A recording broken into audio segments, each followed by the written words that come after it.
আমাদের ভারপ্রাপ্ত চেয়ারম্যান সাহেব বলেছেন আমরা বিএনপির যদি কেউ অন্যায় করে থাকে আমরা তাকে পানিশমেন্ট দেই, কিন্তু যারা ক্ষমতায় আছেন তাদের তো দায়িত্ব আছে, তারা এগুলো বেছে বেছে তাদেরকে ধরবে।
গোষ্ঠী চক্রান্ত করছে, যারা ক্ষমতায় আসতে পারবে না তারা ষড়যন্ত্র চক্রান্ত করে এই যে নির্বাচনের যে ডেট এটাকে কিভাবে পিছাবে এই জন্য চক্রান্ত করছে।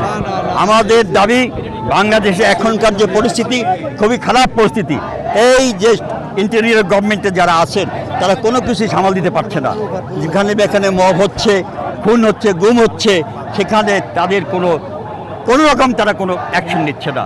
আমাদের ভারপ্রাপ্ত চেয়ারম্যান সাহেব বলেছেন আমরা বিএনপির যদি কেউ অন্যায় করে থাকে আমরা তাকে পানিশমেন্ট দেই, কিন্তু যারা ক্ষমতায় আছেন তাদের তো দায়িত্ব আছে, তারা এগুলো বেছে বেছে তাদেরকে ধরবে। বিএনপি তো মানা করে নাই, কাজেই বিএনপির সাথে চক্রান্ত করে লাভ নাই। আমরা পায়ে পাড়া দিয়ে কোনো কারোর সাথে ঝগড়া করতে চাই না। এই জুলাই আগস্টের আন্দোলনে বিএনপি এই আন্দোলন দীর্ঘ 17 বছর যাবৎ করে আসছে এবং সেখানে এসে আজকে এখানে এই অবস্থায় এসেছে।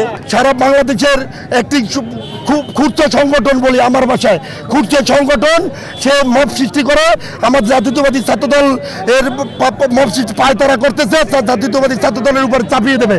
কিন্তু জাতীয়তাবাদী ছাত্রদলের নেতাকর্মী বিভিন্ন শিক্ষা প্রতিষ্ঠানে সজাগ আছে, যে কোনো রকমের অপচেষ্টার বিরুদ্ধে দাঁত ভাঙা জবাব দেবে বাংলাদেশ জাতীয়তাবাদী ছাত্রদল। বাংলাদেশের জনগণের কাছে উন্মোচন হচ্ছে। আপনারা নিশ্চয়ই দেখছেন মিটফোর্ডের হত্যাকাণ্ডে যে হত্যাকারী তাকে এনসিবির মিছিল থেকে গ্রেপ্তার করা হয়েছে। আবার বিএনপির উপরে হামলাকারী যারা তারা ওখানে অংশগ্রহণ করেছে। আমরা ইতিমধ্যে দেখতে পেয়েছি জামাত, শিবির, এনসিপি সহ অন্যান্য অনেক সংগঠন বিএনপির নামে, বিএনপির শীর্ষ নেতা আমাদের বিএনপির মাননীয় ভারপ্রাপ্ত চেয়ারম্যান 18 কোটি মানুষের হৃদয়ের স্পন্দন, তার সম্পর্কে কটূক্তি করেছেন।